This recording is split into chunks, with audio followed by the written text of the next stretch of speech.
Hey, this is a very different video. I just wanted to take some time and do a couple things. So, the first is if you're watching this video, I just want to say thank you. I have been trying to get my YouTube channel up off the ground for a while. This year has been just immensely helpful. I've had several videos that were really well received, and a couple went kind of viral as well, which was really nice and helpful. But I just have a goal to teach people programming and software development and software engineering, whatever you want to call it. I love what I do. I love teaching. I love exploring new technologies and then helping kind of build up those communities. And this has been a really awesome opportunity to do more of that. But I wouldn't have stuck with it if it wasn't for you. So you're the people that watch the videos, the people that comment, the people that often brighten my day when I wake up and see that I've got notifications on videos. I love it. So I just wanted to start by saying thank you for that. We've hit a subscriber milestone. We've hit a watch hour milestone. I've hit YouTube Partner this year, which was really cool. I was really thrilled for that. So again, thank you. Um, just some of the things that I've done in 2024, I feel like are important to talk about as well. So I've been doing more Go, a lot for work, and some Python for work. I don't plan on doing more Python videos. I don't much care for the language. I understand it's really powerful, and the community around it's very vibrant, and it's huge in the ML and AI space. And who knows, maybe I'll do some ML or AI stuff and need to use Python for that. But for the most part, it's not something I'm interested in talking about or teaching about. There's also a lot of really great resources out there. So I've started using Dino a lot more. I have really been enjoying that. I have an open source project that I'm working on called Dust. It's kind of like Plex, but for ebooks and comics. And it's written in Dino. It's really early stages. But I started working on that, and maybe I'll do some more videos for that in 2025 as well, especially when it becomes a little more substantial. Um, I still really love Svelte. Earlier this year, I started writing a Svelte course and realized that it probably didn't make a ton of sense to do a Svelte course when Svelte 5 was on the horizon. And then Svelte set on the horizon again and again and again. And it just seemed to take forever for Svelte 5 to come out. Now that it's out, I'm going to resume that course. So I just threw away the project, started from scratch the other day. I'm going to build the project out and then I'll break it apart into lessons. It's going to be completely free. It'll be available on YouTube. I'm going to break it up into separate videos, throw them in a playlist. And the reason I do that is because I have a site for courses that I'm looking to do, just kind of to organize my own course material, and then also give people a place to come and find these things. So the very first course I did was actually, I think this was this year as well. It's build your own personal web page. It's really basic. But this is the style that I'm looking for. So this is introducing HTML, adding images, introducing CSS, introducing JavaScript, and deploying it. This was actually really cool. I found several people who stumbled upon this video course and went through it, and they weren't tech related or had a tech background, and were able to get through it, which was great. So, and then there's this Vim email course that I've been working on for a little bit. Spoiler, this is in beta. So if you are excited to sign up for this, you totally can. It may change. There may be errors. There may be typos. I'm still working on this. So it's something that I'm working through. That being said, again, these courses are free. The Svelte course that I'm going to do is also going to be free. It'll be Svelte and Svelte Kit. It'll be for people who have done development before. So I'm not going to teach you the basics of development.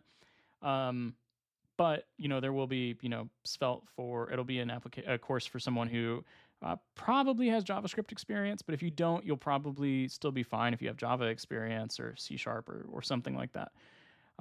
So yeah, working on that a little bit going forward into 2025.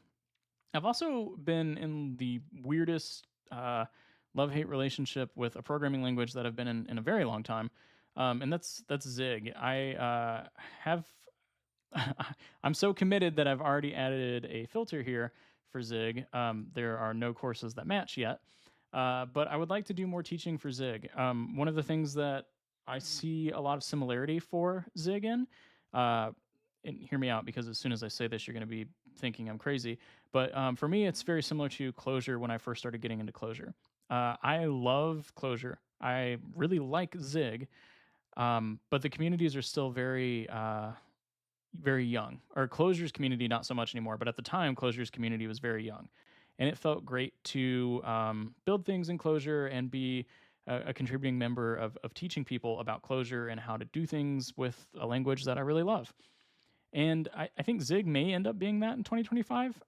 It also may not be. We'll see.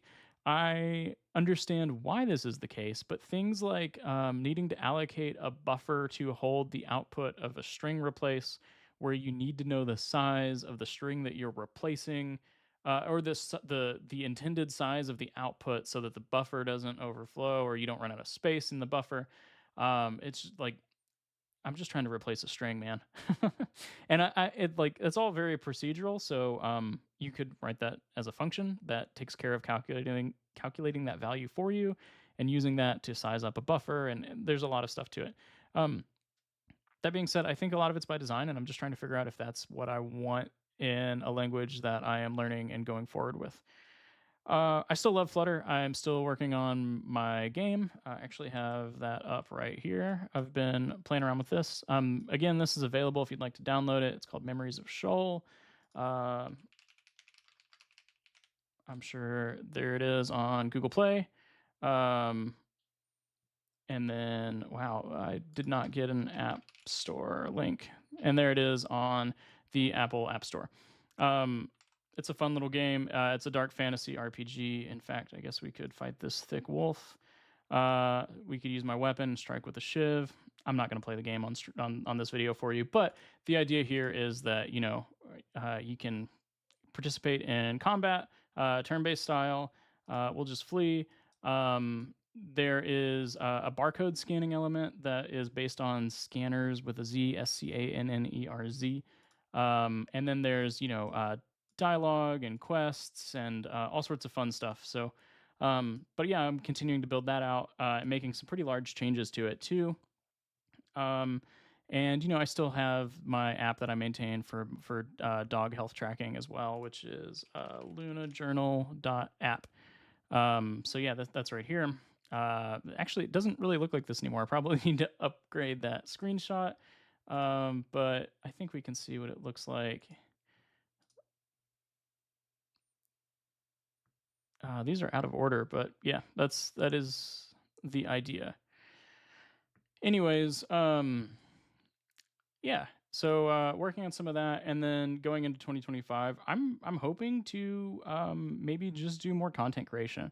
Again, I've really enjoyed teaching and taking the time to learn new things, and then make sure I really understand them, and then figure out a way to teach those to other people, and also teaching people just about the things I am really excited about. And again, like Svelte, Flutter, maybe Zig, Go, Dino, pretty excited about those. So, yeah, I think that's kind of it. Just looking into 2024, looking into 2025, and looking back on 2024.